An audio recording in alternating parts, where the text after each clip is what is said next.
할렐루야. 오늘도 새날을 주신 하나님을 찬양합니다. 우리 예수님은 우리의 길이요 진리요 생명이 되십니다. 오늘도 이 아침 예수님을 우리의 길로 삼고 진리와 생명 가운데 나아가서 살아계신 하나님을 만나고 주님과 동행하는 복된 이 하루가 되시기를 간절히 바랍니다. 자, 오늘 우리에게 주시는 하나님 말씀은 히브리서 10장 26절에서 39절까지의 말씀입니다. 히브리서 10장 26절에서 39절입니다. 우리가 진리를 아는 지식을 받은 후 짐짓 죄를 범한 즉 다시 속죄하는 제사가 없고 오직 무서운 마음으로 심판을 기다리는 것과 대적하는 자를 태울 맹렬한 불만 있으리라. 모세의 법을 폐한 자도 두세 증인으로 말미암아 불쌍히 여김을 받지 못하고 죽었거든. 하물며 하나님의 아들을 짓밟고 자기를 거룩하게 한 언약의 피를 부정한 것으로 여기고 은혜의 성령을 욕되게 하는 자가 당연히 받을 형벌은 얼마나 더 무겁겠느냐. 너희는 생각하라.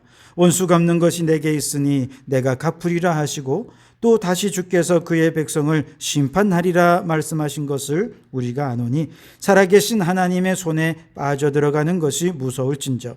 전날에 너희가 빛을 받은 후에 고난의 큰 싸움을 견디어낸 것을 생각하라. 혹은 비방과 환난으로서 사람에게 구경거리가 되고 혹은 이런 형편에 있는 자들과 사귀는 자가 되었으니 너희가 갇힌 자를 동정하고 너희 소유를 빼앗기는 것도 기쁘게 당한 것은 더 낫고 영구한 소유가 있는 줄 알미라. 그러므로 너희 담대함을 버리지 말라. 이것이 큰 상을 얻게 하느니라. 너희에게 인내가 필요함은 너희가 하나님의 뜻을 행한 후에 약속하신 것을 받기 위함이라. 잠깐 후면 오실 이가 오시리니 지체하지 아니하리라. 나의 의인은 믿음으로 말미암아 살리라. 또한 뒤로 물러가면 내 마음이 그를 기뻐하지 아니하리라 하셨느니라.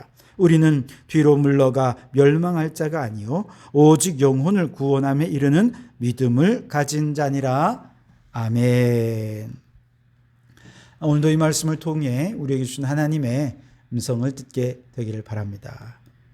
지난 시간에 아무리 박해와 핍박이 거세도 예수의 피를 의지하여 담대히 하나님 앞에 나아가서 모이기에 힘쓰면서 함께 모여 예배드리고 함께 모여 사랑과 선행을 격려하면 우리 앞에 놓여 있는 박해들을 잘 이겨낼 수 있을 거라 그렇게 권면을 했죠.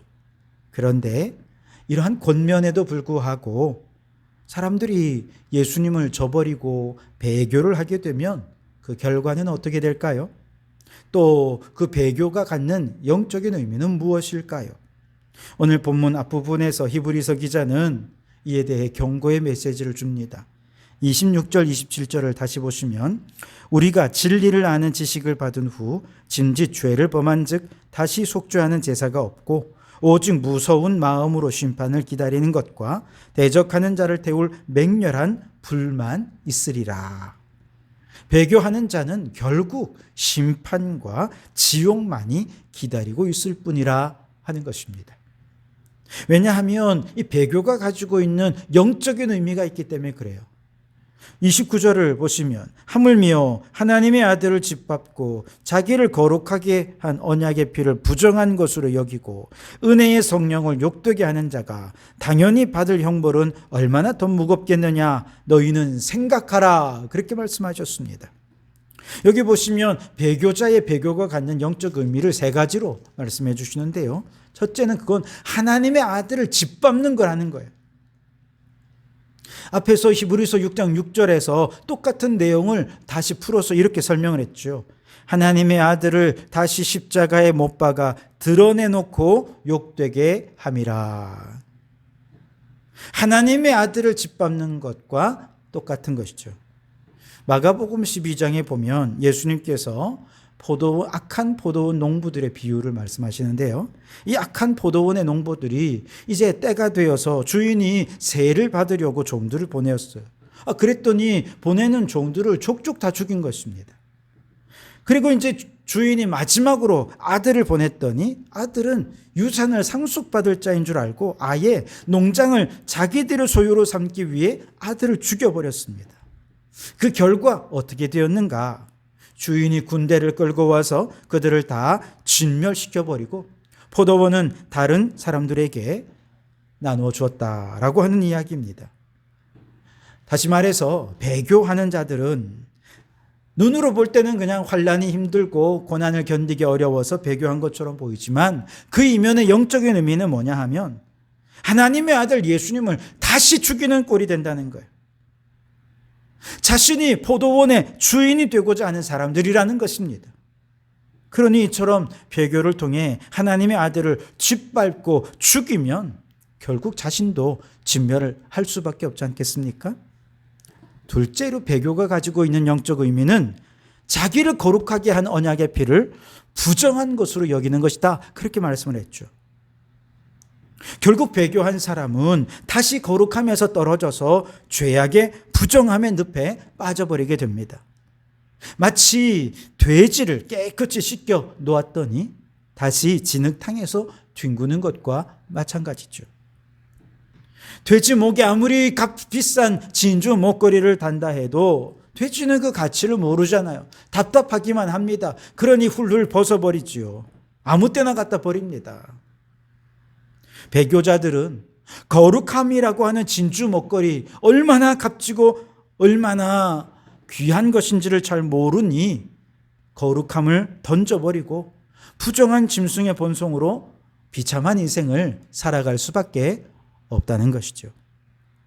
세 번째로 배교가 갖는 영적 의미는 은혜의 성령을 욕되게 하는 것이다 라고 말씀을 하고 있습니다. 여러분, 우리는 인간인 이상 죄를 범할 수밖에 없습니다. 크고 작은 많은 죄들이 있고 그 죄로 인해 때로는 사람들로부터 비난도 받을 수 있습니다. 그러나 여러분, 우리가 범하는 어떤 죄도 우리 주님께서는 다 용서하실 수 있습니다. 그러나 용서받지 못할 죄가 있어요. 그것은 바로 성령을 회방하는 죄입니다. 성령을 욕되게 하고 성령의 사역을 무력화시킴으로써 하나님을 조롱거리가 되게 만드는 것, 이건 결코 용서받을 수 없는 죄라는 것이죠. 배교는 성령을 회방하는 죄입니다. 배교는 성령을 욕되게 하는 것입니다. 그러니 결코 용서를 받을 수가 없는 것이죠. 이처럼 큰 죄를 범한 배교자들에게 무엇이 기다리고 있습니까? 30절에 보시면 원수 갚는 것이 내게 있으니 내가 갚으리라 하시고 또 다시 주께서 그의 백성을 심판하리라 말씀하신 것을 우리가 아노니. 하나님께서 배교자들을 향해 마치 원수를 갚는 것처럼 갚으실 거라는 거예요. 그의 백성을 심판하리라 말씀하신 것을 이루실 거라는 거예요. 그러니 얼마나 두려운 말씀입니까? 자, 그런데요, 이런 모든 것들은 다 사실 극단적인 것이죠. 최악의 상황을 가정한 것일 뿐입니다. 히브리서 저자는 이러한 극단적인 경고를 통해서 우리가 마지막에 심판받고 저주받기를 바라는 게 아니지요. 이 경고를 통해 진짜 하고 싶은 얘기는 그 다음에 있어요. 32절에 보시면 전날에 너희가 빛을 받은 후에 고난의 큰 싸움을 견디어낸 것을 생각하라. 혹은 비방과 환난으로서 사람에게 구경거리가 되고 혹은 이런 형편에 있는 자들과 사귀는 자가 되었으니 너희가 갇힌 자를 동정하고 너희 소유를 빼앗기는 것도 기쁘게 담당한 것은 더 낫고 영구한 소유가 있는 줄 알미라. 아멘. 지금까지 이 고난의 큰 싸움 잘 견뎌왔다는 것입니다. 비방과 환난으로 사람들의 구경거리가 되기도 했고 예수님 때문에 우리의 모든 소유를 다 빼앗기기도 했습니다. 근데 그때마다 내게는 더 낫고 영구한 소유가 저 하늘에 있지, 그러면서 기쁘게 내가 그 모든 어려움을 당했다는 것이죠. 잘해왔다는 것입니다. 그러면서 37절에 잠깐 후면 오시리니 지체하지 아니하시리라. 이제 곧 주님 오실 거라는 거예요. 그러니 믿음에서 물러서지 말고 끝까지 그 믿음 전진하라고 권면하고 있습니다. 39절에 우리는 뒤로 물러가 멸망할 자가 아니요 오직 영혼을 구원함에 이르는 믿음을 가진 자니라. 아멘. 지금까지 잘 견뎌왔어요. 지금까지 잘 이겨왔습니다. 그리고 이제 곧 주님 재림하여 오실 것입니다. 조금만 더 견디면 되는 것입니다. 그런데 이걸 못 참고 이제 곧 주님 재림하여 오실 텐데, 잠시 후면 이 고난 다 끝날 텐데 그걸 끝까지 인내하지 못해서 그만 뒤로 물러가 배교하여 멸망받고 심판받는 자가 되어서는 안 되지 않느냐는 것이죠. 기왕에 여기까지 잘 왔으니 남아있는 고난 우리 끝까지 잘 견뎌보자는 것입니다. 뒤로 물러가지 말고 계속해서 그 믿음, 전진하는 믿음으로 승리하자는 것이죠. 여러분, 오늘 여러분 신앙은 어떻습니까? 지금까지 여러분 그 믿음은 잘 지켜오시느라 수고 많았습니다. 주변에 가정에 불신자들이 있으면 그들을 통해 얼마나 상처와 아픔을 견뎌야 했습니까? 얼마나 힘든 일들이 많았습니까? 얼마나 비난도 많이 받았습니까? 지난번 코로나 사태가 있으면서 기독교인들을 향해 비난이 있을 때 우리의 믿음을 지키는 거 얼마나 힘들었어요. 그런데 그거 잘 견뎌오지 않았습니까? 사람들의 손가락질이 있고 사람들이 기독교인들을 비난하고 정죄하는 얘기를 내 앞에서 그렇게 대놓고 얘기하는 걸 들을 때 얼마나 마음의 상처가 컸습니까? 그런데 그거 여기까지 잘 견뎌오셨잖아요. 잊지 마십시오. 주님 재림하실 날 얼마 안 남았습니다. 이제 금방입니다. 잠깐 후에 우리 주님 재림하여 오실 것입니다. 주님 재림하여 오시면 우리가 이 땅에서 고생한 거 다 갚아주실 것입니다. 저 천국의 기업을 우리에게 선물로 주실 것입니다. 하늘의 상급과 면류관 예비해 두셨는 줄 믿습니다. 그러니 여러분, 이제 얼마 남지 않은 이 고난 물러서지 마십시오. 뒤로 물러가 멸망에 빠지는 어리석은 자가 되지 마시고 끝까지 이 믿음을 지켜 전진해 나가는 믿음의 소유자들이 되실 수 있길 바랍니다.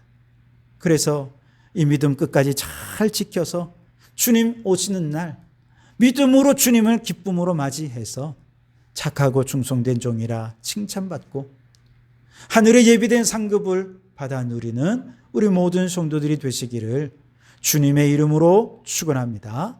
기도하겠습니다. 하나님 아버지 감사합니다.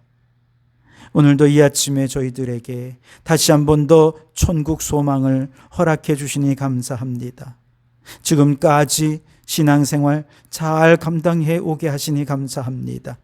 불신 가정에 있는 사람들은 불신 가정의 사람들의 비협조와 비난과 정죄함 속에서도 또 특별히 지난번 코로나 사태 속에서는 얼마나 많은 사람들이 대놓고 기독교인들을 욕하고 비난했는지요. 그럼에도 불구하고 우리의 믿음은 뒤로 물러서지 않고 주님을 배반하지 않고 끝까지 여기까지 믿음 잘 지키며 올 수 있게 도와주시니 감사합니다. 오 주여, 이제 곧 주님 재림하여 오실 터이니 얼마 남지 않는 이 고난의 시간을, 얼마 남지 않는 이 시련의 시간을 잘 이겨내는 저희들이 되게 해 주옵소서. 지금보다 더 고난은 거세질 것입니다.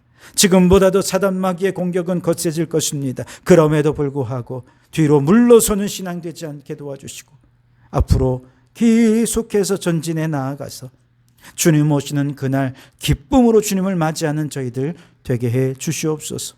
하늘에서 우리를 위하여 예비해 주시고 준비해 주신 저 하늘의 상급을 기대하고 소망하며 오늘 우리의 믿음을 끝까지 잘 지켜나가는 저희들이 되게 해 주시옵소서. 예수님 이름으로 기도하옵나이다. 아멘.